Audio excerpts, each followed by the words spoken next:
유다서 마지막 부분 자신을 사랑하는 사람들이라는 제목으로 말씀을 나누겠습니다. 자신을 사랑한다, 이 오해가 있으면 안 되죠. 자신만 사랑한다 그러면 완전히 다른 뜻이 되고요. 자신을 사랑할 줄 아는 사람, 그런 의미입니다. 자신을 정말 사랑할 줄 아는 사람이 어떤 사람이냐? 자신을 사랑할 줄 안다란 말은 자신의 가치를 알고 또 인생을 의미 있게 그렇게 살아가는 사람들, 인생을 살고 돌아볼 때에 후회함이 없고 정말 인생을 참 잘 살았다라고 하는 그런 사람들이 자신을 사랑할 줄 아는 사람이다, 그렇게 말할 수가 있죠. 자신을 사랑할 줄 아는 사람들, 인생을 의미 있게 살아간다라고 하는 것, 이런 것이 또 지나치게 오해가 될 수도 있습니다. 너무 또 금욕적으로 그렇게 사는 것이 자신을 사랑하는 것이냐? 물론 그런 것도 아니고요. 물론 또 너무 쾌락적으로 인생을 즐긴다, 그렇게 즐겁게 사는 것이 자신을 사랑하는 것이냐, 그렇게도 볼 수도 없죠.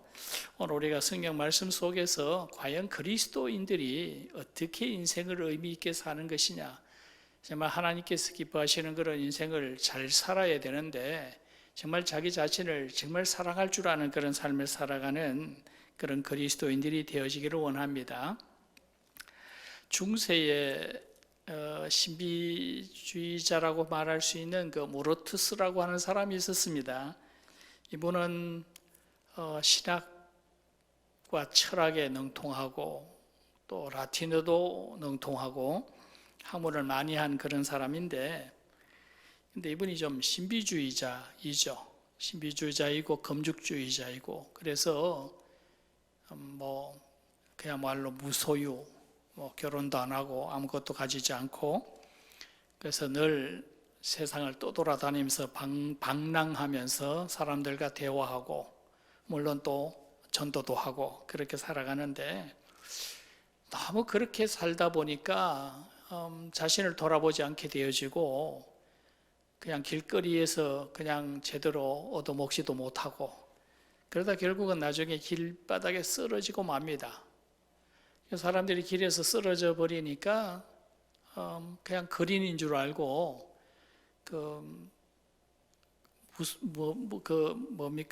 집 없는 사람들, 그런 사람들, 노숙자 시설 같은데 사람들이 그냥 끌다 가다 놔줘 버리죠. 그래서 이제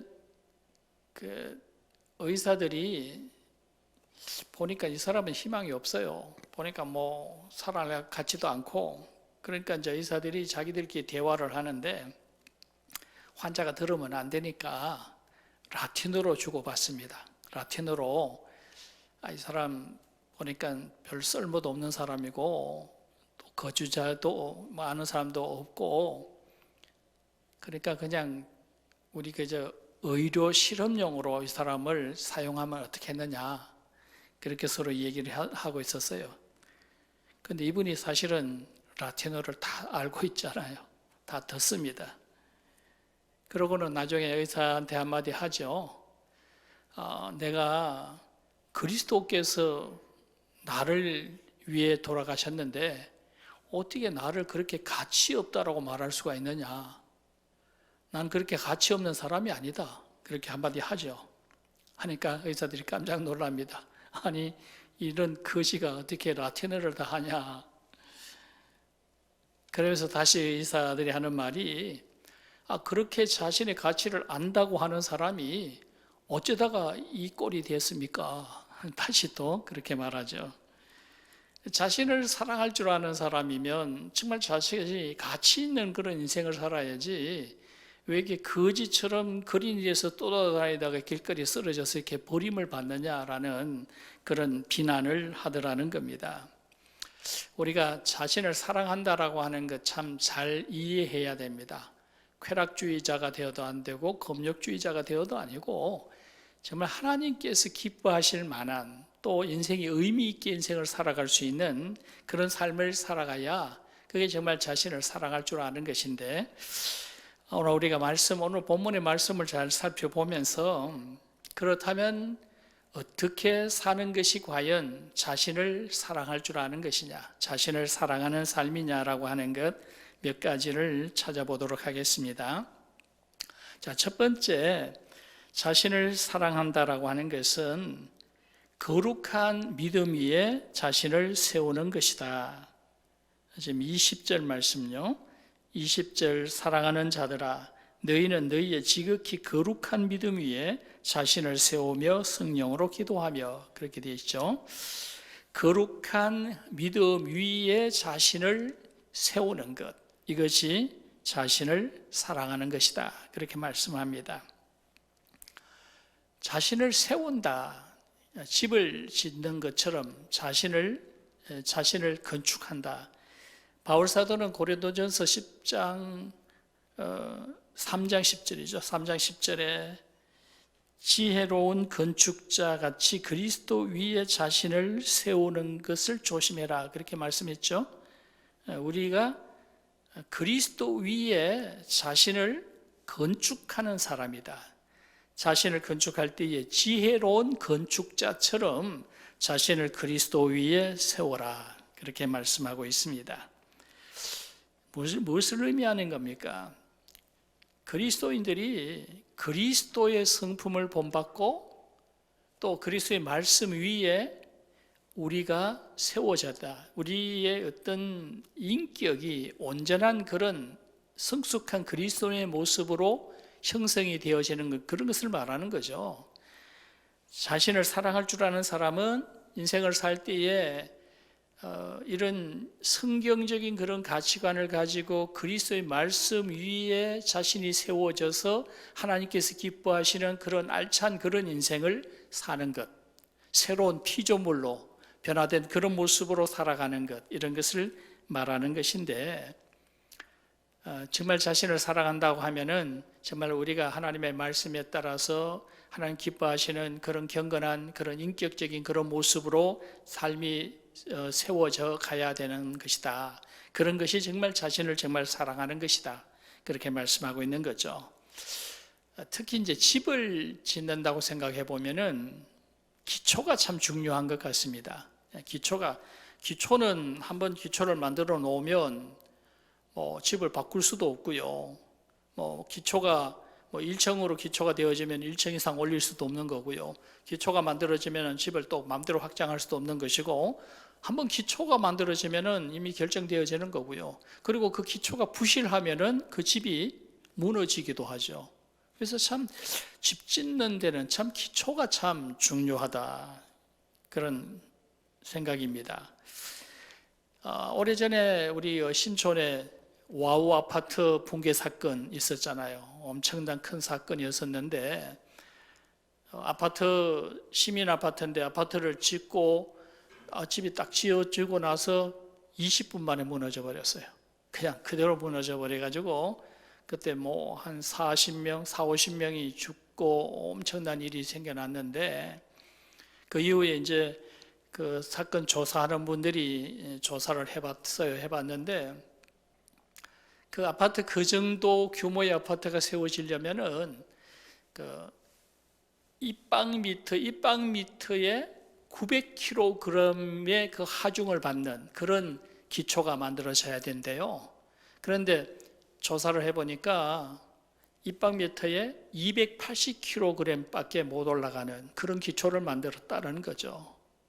철근이 한 20개 가닥이 들어가야 되는데 5가닥 정도밖에 안 들어가는, 그렇게 부실 공사를 했더라는 겁니다. 그러니까 20분 만에 무너져 버린 엄청난 사건이었죠. 기초가 튼튼해야 된다. 기초가 부실하면 안 된다. 이 기초가 부실하면 그는 부실 공사가 될 수밖에 없다. 인생도 마찬가지다. 인생의 기초가 든든하게 잘 세워져야 되는 것이다, 그런 말씀입니다.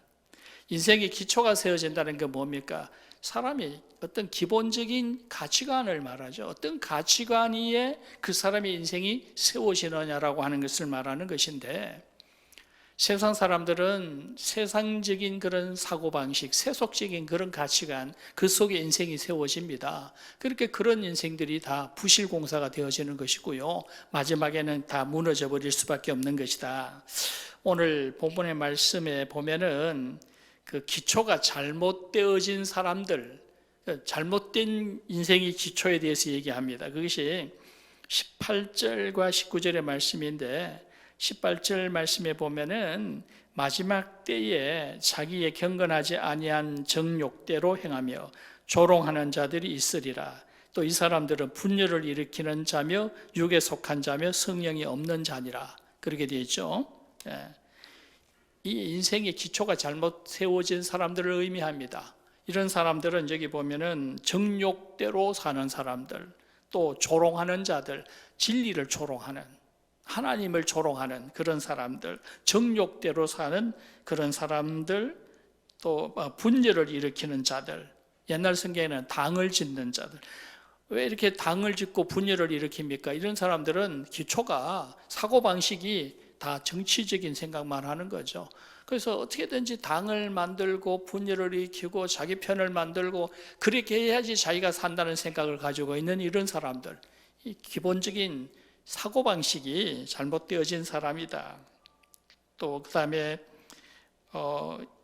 20절 끝에 말씀, 19절 끝에 육에 속한 자며 성령이 없는 자다. 오로지 육적인 것, 육신의 쾌락만 생각하는 이런 사람들. 아마도 세상에 사는 세상 사람들, 많은 사람, 대부분의 사람들이 이런 사고방식, 이런 가치관을 가지고 인생을 살아가는 것 아니냐. 대부분은 다 기초가 부실한 사람들입니다. 잘못된 기초가 세워져 있는 그런 인생을 사는 사람들이다. 그렇게 볼 수가 있고요. 그 다음에 말씀 20절에 아까 우리가 보았던 말씀에 보면, 그러나 사랑하는 자들아 너희는, 그리스도인들을 말하죠. 너희 그리스도인들은 지극히 거룩한 믿음 위에 자신을 세우라.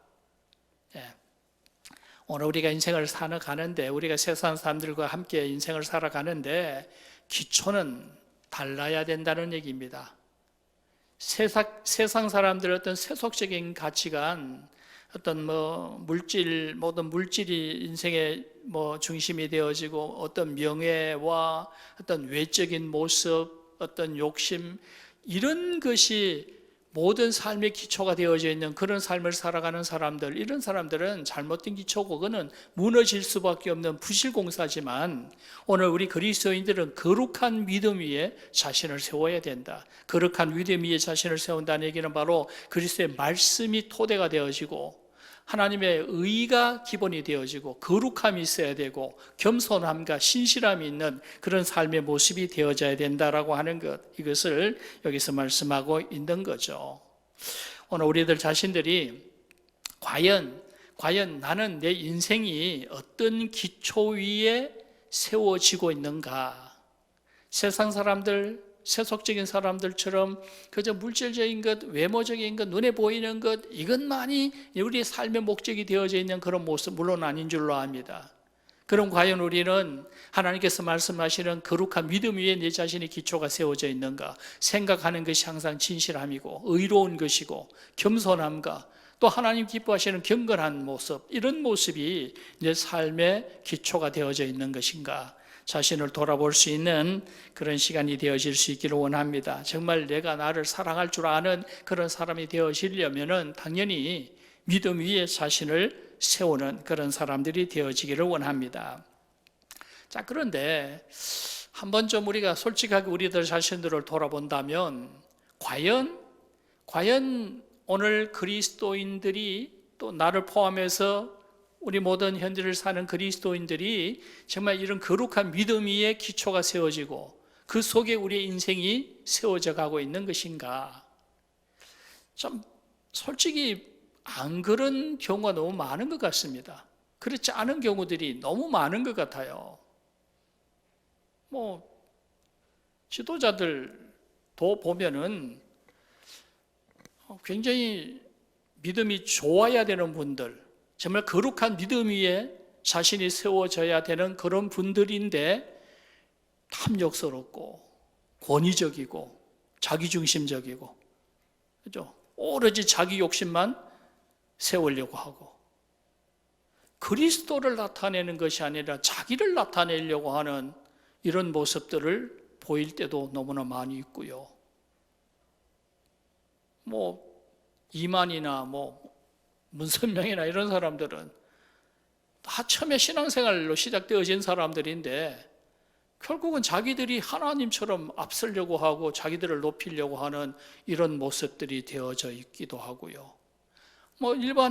일반 평신도들도 신앙생활하는 거 보면은 예수를 잘 믿는 사람이고 신앙생활을 오래 했다라고 하는데 왜 그렇게 욕심이 많고, 왜 그렇게 어떤 비교의식 가지고 다른 사람 차별하고, 어떤 물질 가지고, 어떤 세상적인 것 가지고 다른 사람과 비교해서 자기가 더 낫다고 생각하고 자기를 나타내고 자랑하려고 하는 이런 모습들도 보이고요.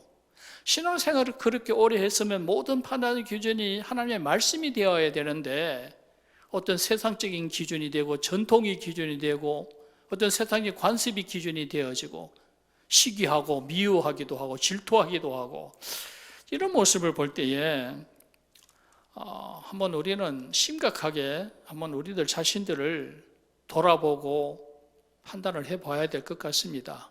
과연 우리는 거룩한 믿음 위에 내 자신이 세워지고 있는가? 자신을 사랑할 줄 아는 사람이면 거룩한 믿음 위에 자신을 세워야 되는데, 예수를 믿는다고 하는데 믿음 위에 자신을 세운다고 하는데 나타나는 모습은 세상적이고 세상적인 가치관이고, 이게 왜 이럴까? 그렇게 신앙생활을 그렇게 오래 하고 그렇게 말씀을 많이 들었는데 왜 이럴까라고 하는 그런 생각을 합니다. 왜 그럴까? 제가 생각을 해봤어요. 왜 그럴까 생각해 보니까 기초의 문제다. 인생이 기초가 바로 세워져야 되는데 이미 기초가 세속적인 가치관이 기초가 밑에 깔려져 있어요. 큰 반석처럼 이미 바닥에 세속적인 그런 가치관이 깔려져 있어요. 그리고 말씀을 듣고 또 성경을 보고 하는데, 그런데 기독교적인 성경적인 가치관이 형성이 되기는 하는데 이것이 그 밑에는 세상적인 가치관, 그 위에 살짝 그냥 회칠되어져 있는 그런 정도의 성경적인 가치관, 이게 기초가 튼튼하지 않은 겁니다. 요즘 땅이 얼어 있으니까요, 그 위에는 땅이 부드러운 것 같은데 밟아보니까 쫙 미끄러지더라고요. 속에는 얼음이에요.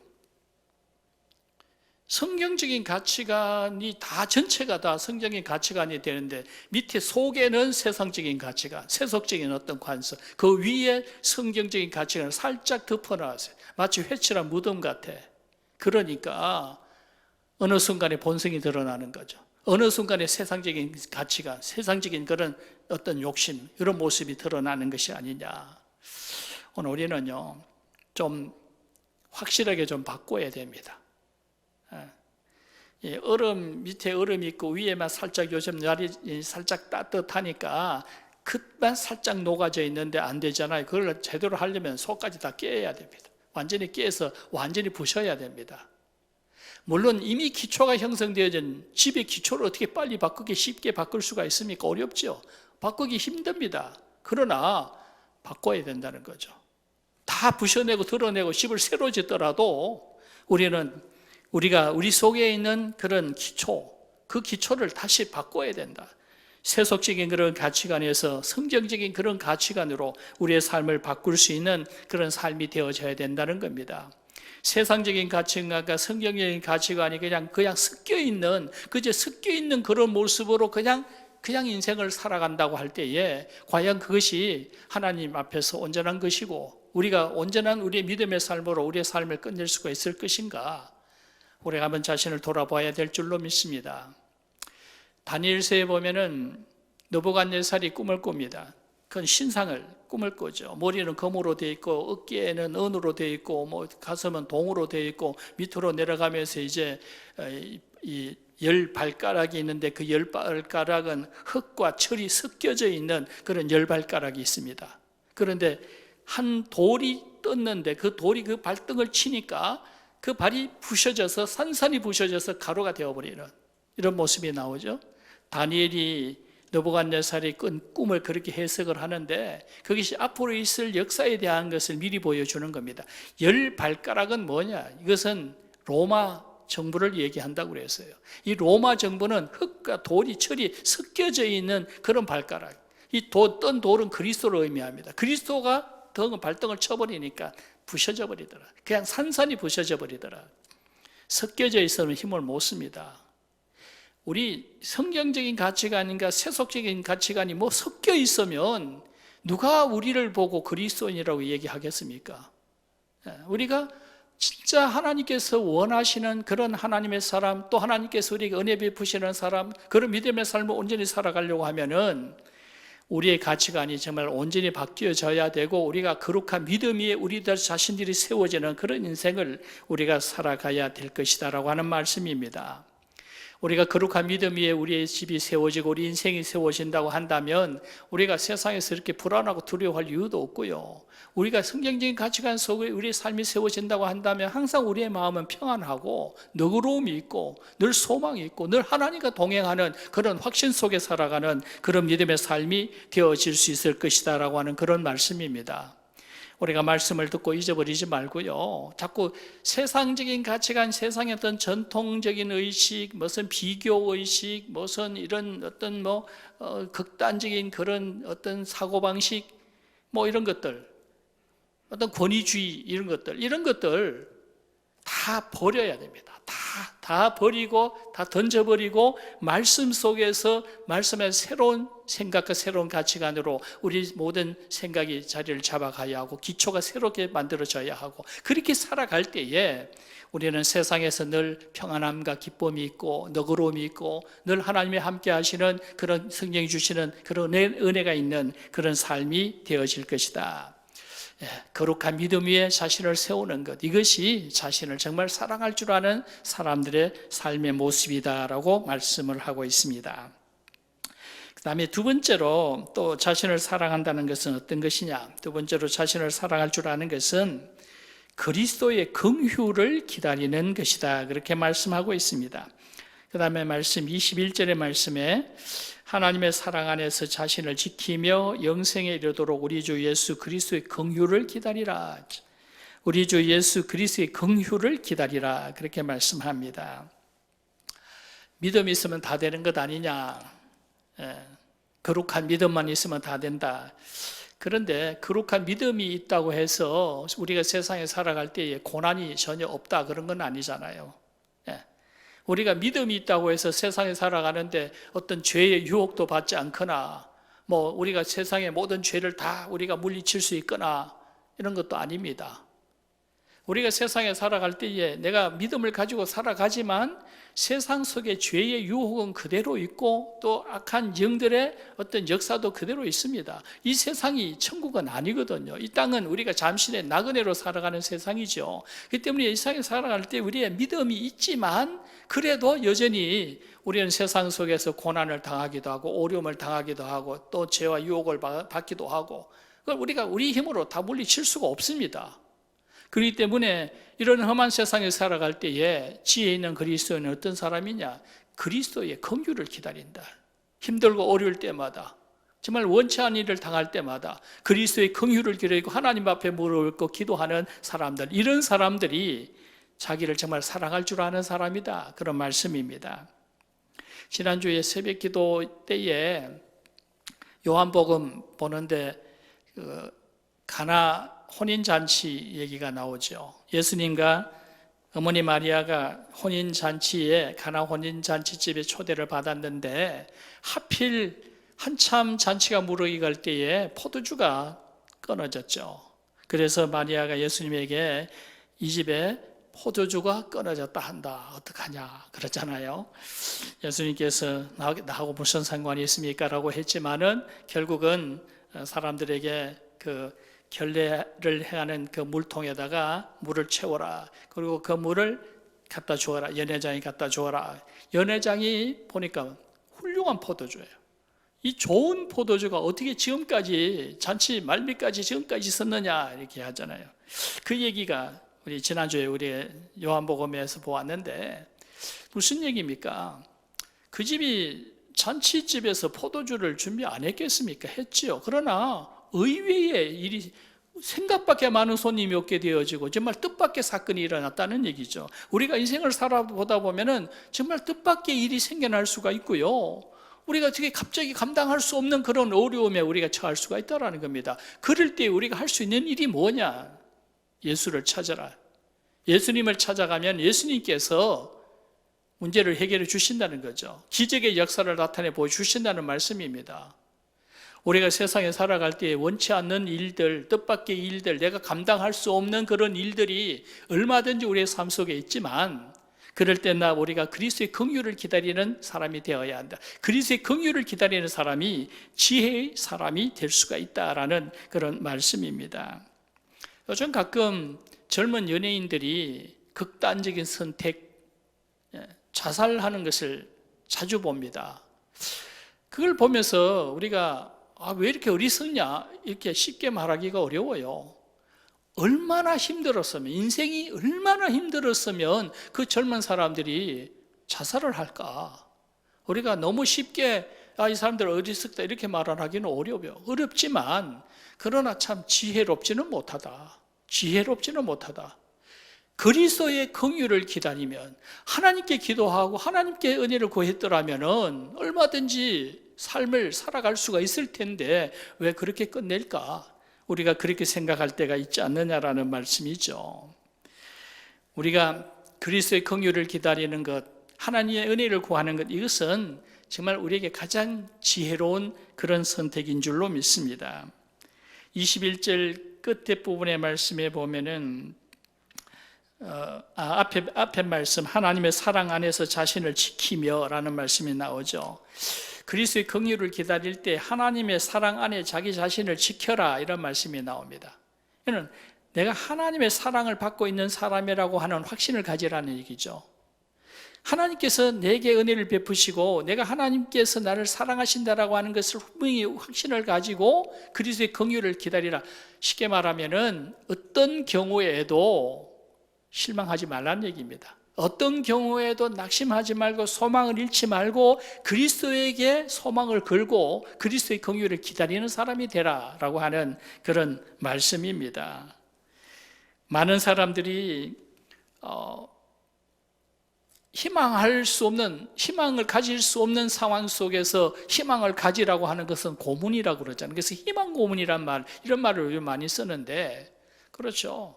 아무 근거도 없이 막연하게 자꾸 소망을 가져라, 희망을 가져라.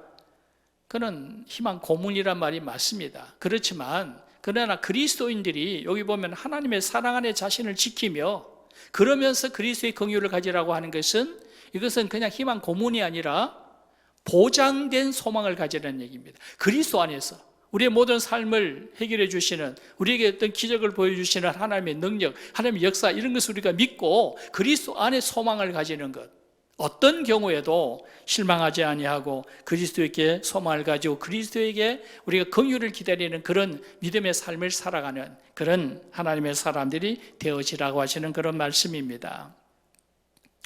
김준호라고 하는 서예가가 있어요. 아시는 분 아시겠지만은 서예 하시는 분들은 아실 겁니다. 근데 이분이 서예가이긴 한데 입으로 붓글씨를 쓰는 분이죠. 근데 그분이 왜 그렇게 됐냐면은 군대 가가지고 군대 통신병이었는데 전봇대 올라갔다 감전이 되어져 가지고 전신이 이제 마비가 되어버렸어요. 목 이하는 전혀 사용을 못합니다. 전신 마비자가 됐죠. 젊은 사람이. 이 사람이 몸은 사용하지 못하지만 생각은 다 해요. 하고 싶은 것도 있고. 근데 이분이 이제 그렇게 되어졌으면서 자기가 뭘 하고 살까, 뭘 하면 좋을까 생각을 하다가 학교 다닐 때 서예를 많이 했답니다. 학교 다닐 때 서예반에서 붓글씨 쓰고 서예를 많이 해서 붓글씨 쓰는 걸 참 좋아했대요.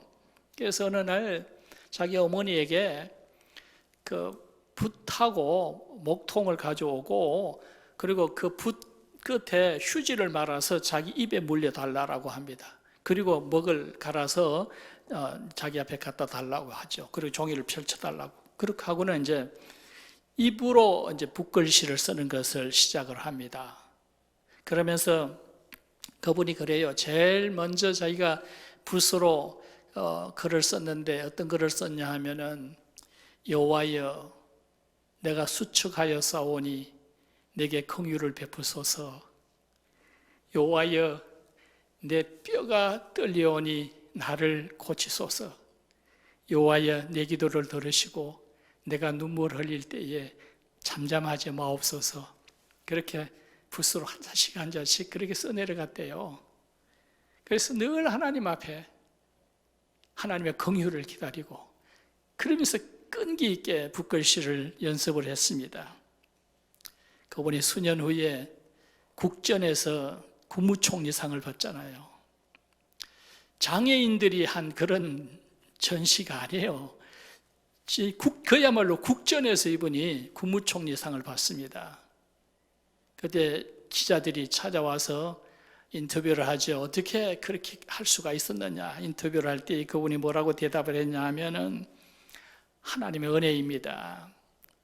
하나님의 긍휼을 기다리는 사람에게는 절망이나 좌절이라는 것이 없습니다. 그렇게 대답을 했죠. 많은 장애인들에게 희망을 주고 소망을 주는 그런 사람이 되었습니다. 그렇죠? 우리는 세상에 살 때에 좌절할 때도 있고 어려움에 부딪힐 때가 많이 있습니다. 그럴 때에 어떤 사람들은 실망을 하고 어떤 사람은 삶을 포기하지만 정말 자기 자신을 사랑할 줄 아는 사람이라면은 그리스도의 긍휼을 기다리는 그런 사람이 되어야 될 줄로 믿습니다. 아모스 크리스웰이라고 하는 목사님이 쓴 그 글이 있습니다.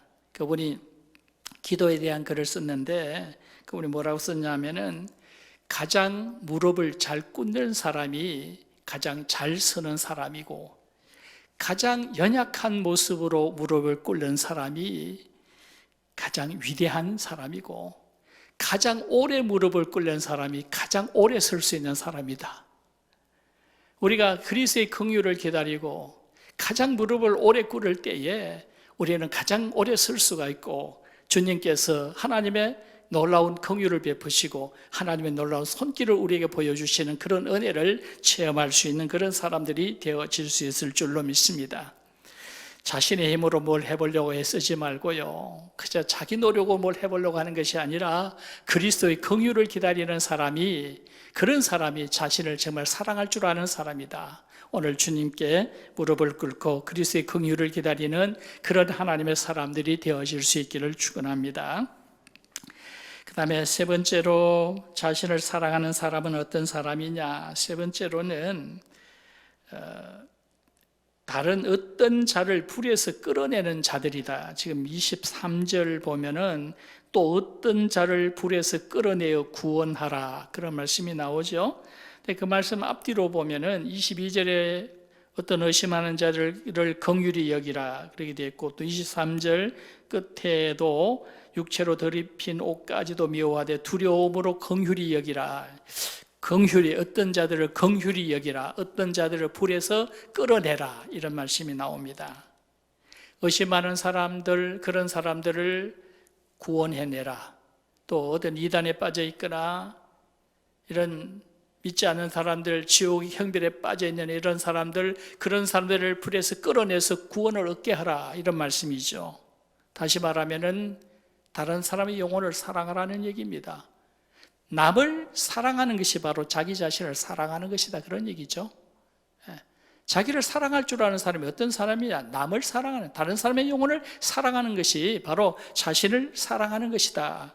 그렇게 말씀을 하고 있습니다. 며칠 전에 제가 TV를 보니까 어떤 나이 드신 분이 시골 산속에 혼자 사셔요. 혼자 사시는데 동물들을 키우면서 그렇게 사는데 제가 무슨 프로그램인지는 모르겠어요. 하여튼 요즘 뭐 자연인 뭐 이런 프로그램도 많고 뭐 어떤 농촌 시골집 뭐 방문하는 이런 것도 있는데 어떤 건지 모르겠습니다만 어떻게 보다 보니까 어떤 한 시골 노인이 남자 어르신이 시골에서 동물들을 키우는데 이 동물들을 얼마나 애주정지 잘 키우는지 뭐 동물들한테 물 주는 것도 겨울에 다 그래서 물로 따뜻하게 데펴서 주고 사료도 다 끓여가지고 마치 자식 먹이듯이 이렇게 하는 분이 있더라고요. 그러니까 그 리포트가 어르신 정말 동물들을 사랑하시네요. 그래서요. 그러니까 그분이 하는 얘기가 다 내가 행복하자고 하는 것이지. 그렇죠? 안 그러면 그분이 그 산속에서 얼마나 외롭고 얼마나 고독하겠어요. 동물들을 사랑하고 동물들이 너무 예쁘대요. 너무 사랑스럽대요. 그러면서 그렇게 사랑하면서 전혀 외롭지 않게 그렇게 살아가는 모습을 보여요. 제가 그 모습을 보면서 동물들을 사랑하면서 자기가 정말 어떤 삶의 기쁨을 느끼는구나. 예. 사람을 저렇게 사랑하면 얼마나 더 사랑스러울까? 사람을 사랑하면 얼마나 더 행복할까? 강아지하고 예쁜 애기들하고 비교가 됩니까? 사람을 사랑하면 얼마나 더 행복할까? 오늘 말씀이 유다는 그렇게 말씀하고 있습니다. 다른 영혼을 사랑하고 불에 허덕이는 사람들을 건져내는 그런 삶을 살아가는 것이 그게 바로 자기 자신을 사랑하는 것이다. 그렇게 지금 얘기하고 있는 거죠. 오늘 우리가 그렇게 남을 사랑하는 사람들이 되어지기를 원합니다. 자기중심적인 삶을 살고 항상 생각하는 것이 자기의 이익 생각하고 자기만 좋으려고 생각하는 것이 아니라 다른 사람에게 기쁨을 주려고 하고 다른 사람의 마음을 편안하게 하려고 하고 또 다른 사람의 영혼을 구원하려 이렇게 살아가는 것이 정말 의미 있는 삶이고 그게 정말 행복한 삶이고 그것이 정말 자기 자신을 사랑하는 것이다. 오늘 하나님의 말씀을 기억하고 살아갈 수 있기를 바랍니다. 록펠러 얘기 한번 해보죠. 록펠러 얘기는 이미 여러분들이 알고 있지만 록펠러가 석유 사업을 해가지고 엄청난 부자가 됐지 않습니까? 그런데 53세 될 때에 병원의 의사가 뭐라고 판단합니까? 사망 선고 내리잖아요. 앞으로 이런 몸 상태라면 1년도 못 삽니다. 그래요. 우울증에 빠지고 잠자지 못하고 먹지 못하고 먹으면 다 토해냅니다. 그래서 그냥 말도 못하게 사람이 그냥 쇠약해져고 말라가죠. 그래서 의사가 이 몸 상태라면 1년 못 삽니다라고 얘기했어요. 록펠러가 억울하잖아요. 엄청난 거부인데. 그런데 1년밖에 못 산다고 하니까 이 양반이 산소에 가서 엄청나게 많이 기도하고 그러고 내려와가지고 그렇다면은 선한 일 실컷 하고 죽자. 이왕 죽을 거 남 열심히 도와주고 그렇게 죽자. 그러면서 그때부터 이제 뭐 교회 짓고 고아원 짓고 병원 짓고 학교 짓고 직접 돌아다니면서 자기가 그냥 건물도 짓고 막 그렇게 돌아다닙니다. 그러다 보니까 행복감이 찾아오더라는 거예요. 막 선한 일을 하고 남들 도와주고 그러니까 자꾸 마음속에 행복감이 찾아오고 뭔가 모르는 어떤 성령이 주시는 그런 기쁨이 충만해지게 되어지고 그러다 보니까 잠도 잘 오고 먹는 것도 잘 먹게 되어지고 그러면서 건강이 슬슬 회복이 되어지더라는 거죠. 그분이 97세까지 살았어요. 44년을 더 살았습니다. 남을 사랑하는 것이 자기를 사랑하는 것이다.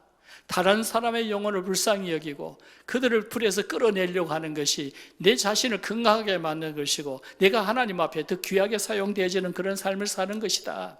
그렇게 사면 하나님께서 사랑하시고 하나님께서 복을 주신다는 말씀입니다. 다른 사람을 사랑하는데 하나님께서 왜 복을 주실까? 왜 내가 다른 사람의 영혼을 사랑하는데 왜 하나님께서 나를 사랑하실까? 왜 그런지 제가 예를 들어서 말씀드려 볼게요. 만약에 형제가 있는데 형이 뭘 사업을 하다가 잘못해서 망해버렸어요. 아주 쫄딱 망해버렸습니다.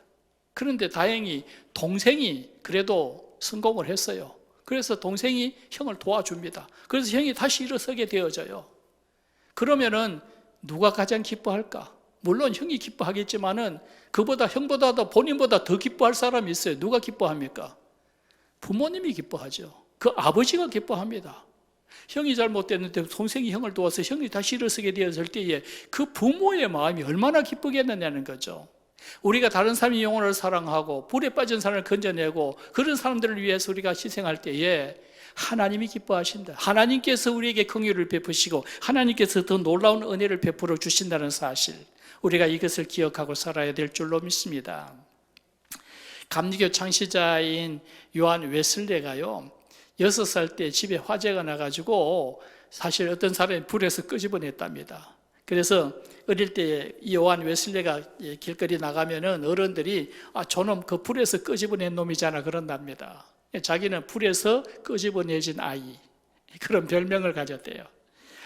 그런 얘기를 들으면서 요한 웨슬레가 혼자 스스로 생각할 때에 나중에 내가 어른 되어지면 나도 남을 불에서 끌어내는 그런 사람이 되어야 되겠다. 누군가가 나를 불에서 끄집어냈기 때문에 나도 다른 사람을 불에서 끄집어내는 사람이 되어야 되겠다 생각을 했답니다. 그래서 그는 평생 살면서 복음을 전하고 많은 사람 영혼을 구원하는 그런 인생을 살아왔다라는 거죠. 오늘 우리가 그 얘기를 들으면은 나는 어떤 사람이냐, 우리는 어떤 사람이냐, 우리도 마찬가지잖아요. 우리도 다 불에서 끄집어내진 사람들입니다. 우리가 예수 믿지 않았다면, 우리가 구원받지 못했다면 다 지옥 형벌에 빠질 사람들이지 않습니까? 다 불에서 끄집어내진 사람들입니다. 마찬가지로 우리도 요한 웨슬레처럼 남을 불에서 끄집어내는 사람이 되어야 되겠다. 그렇게 살아간다고 한다면 하나님께서 우리에게 놀라운 은혜를 베푸시고 우리를 더 극진히 사랑하실 줄로 믿습니다. 23절 끝부분의 말씀에 보면은 그 육체로 더럽힌 옷까지도 미워하되 두려움으로 긍휼히 여기라, 이런 말씀이 나옵니다. 다른 사람의 영혼을 사랑하고 다른 사람을 긍휼히 여기는데 여기 보면은 두려움으로 하라, 그런 말씀이 나와요. 남을 불쌍히 여기고 다른 사람을 도와주는데, 그런데 왜 두려워해야 되느냐? 왜 두려워해야 되느냐? 위험하니까 그런 거죠. 그죠? 불에 불구덩이 있는 사람을 끄집어내려고 하면은 나도 불에 대기가 쉽잖아요. 그죠? 위험합니다. 그러니까 조심해야 하라는, 두려움을 가지고 하라는 얘기입니다. 요즘 코로나 백신 나왔는데 1순위가 누굽니까? 고위험군 의료진이잖아요. 의료진 제일 먼저 1순위로 백신 주사를 마칩니다. 의료진들은 코로나 치료하다가 감염될 확률이 높아요. 고위험군입니다. 그래서 그분들이 치료할 때도 보면은 막 방진복 입고 뭐 마스크 쓰고 뭐 헬멧 쓰고 완전 부장을 하고 그러고 하잖아요. 그렇잖아요. 마찬가지로 우리가 어떤 의심하는 자들, 불 속에 빠진 자들, 미신에 빠져 있는 자들, 뭐 이런 자들, 뭐 세상의 세속에 물들어 이런 사람들을 구해 보려고 하면은 그 사람들과 가까이 해야 되고요. 그 사람들과 교제를 해야 되는데 내 자신이 제대로 믿음이 온전히 서 있지 못한 사람이면 오히려 같이 끌려 들어갈 수가 있다는 거죠. 같이 감염이 될 수가 있다는 얘기입니다. 그래서 우리가 다른 사람을 염려하고 다른 사람을 구원하는 사람이 되어지려면 내 자신이 온전한 믿음 위에 서야 된다는 거죠. 그래서 준비를 철저히 해야 되고 두려운 마음을 가져야 되고 내가 정말 죄악 세상에서 죄를 미워하는 사람이 되어야 하고 경건한 그런 그리스도인이 온전히 되어 있어야 된다. 온전히 준비가 되어 있는 그런 모습으로 다른 사람의 영혼을 불쌍히 여기고 다른 사람을 구원할 수 있는 그런 믿음의 사람이 되어야 된다라고 그렇게 말씀을 하고 있는 겁니다. 지혜 있는 그런 그리스도인, 자신을 사랑할 줄 아는 사람이라고 한다면 정말 믿음이 점점 더 성장되어져 가고 정말 거룩한 믿음 위에 자기가 온전히 세워지는 사람이 되어지고 항상 그리스도의 긍휼을 기다리고 그리고 다른 사람의 영혼을 사랑하는 그런 온전한 사람이 되어지기를 원합니다. 마지막 24절 한 절만 보겠습니다. 24절 마지막 절 보면은 능히 너희를 보호하사 그침이 없게 하시고 너희로 그 영광 앞에 흠이 없이 기쁨으로 서게 하실이, 그렇게 되어 있습니다. 무슨 말씀입니까? 우리가 정말 남을 사랑할 줄 아는 사람, 내 자신을 사랑하는 사람이 되어지고 또 하나님의 말씀대로 살아가고 하나님을 기쁘시게 하는 그런 삶을 살아간다고 한다면 하나님이 이런 은혜를 베푸신다는 겁니다. 지금 24절의 말씀에 24절에 우리를 보호하시고 그침 없게 하시고 또 하나님 앞에 흠이 없이 기쁨으로 서게 하실 것이다, 그렇게 말씀하고 있는 거죠. 오늘 자신을 사랑할 줄 아는 사람들, 이게 뭐 막 자기 자신을 지키고 보양 먹고 보호하고 이런 것이 아니고요. 말씀 가운데 자신이 세워지고 또 항상 기도하고 그리스도의 긍휼을 기다리고 또 다른 사람의 영혼을 사랑하고 이런 것이 어떻게 보면은 이게 무슨 나를 사랑하는 것이냐라고 생각할지 모르지만은 이런 것이 진정 자신을 사랑하는 것이다. 왜냐하면 하나님께서 책임져 주신다는 거죠. 하나님께서 나를 지키시고 보호하시고 하나님께서 영광적인 기쁨으로 서게 해주신다라고 하시는 그런 약속의 말씀입니다. 내가 내 자신을 지켜봐야 내가 얼마나 잘 지키겠습니까? 결국 우리가 하나님의 말씀대로 살아갈 때에 하나님께서 나를 지켜주시고 하나님께서 나를 보호하시고 하나님께 내게 긍휼을 베푸신다고 한다면 무엇이 두렵고 무엇이 문제가 있겠느냐? 정말 하나님의 마음에 합한 삶을 살고 진정으로 자기 자신을 사랑할 줄 아는 그런 믿음의 삶을 살아가는 그런 하나님의 사람들이 되어질 수 있기를 축원합니다. 기도하겠습니다.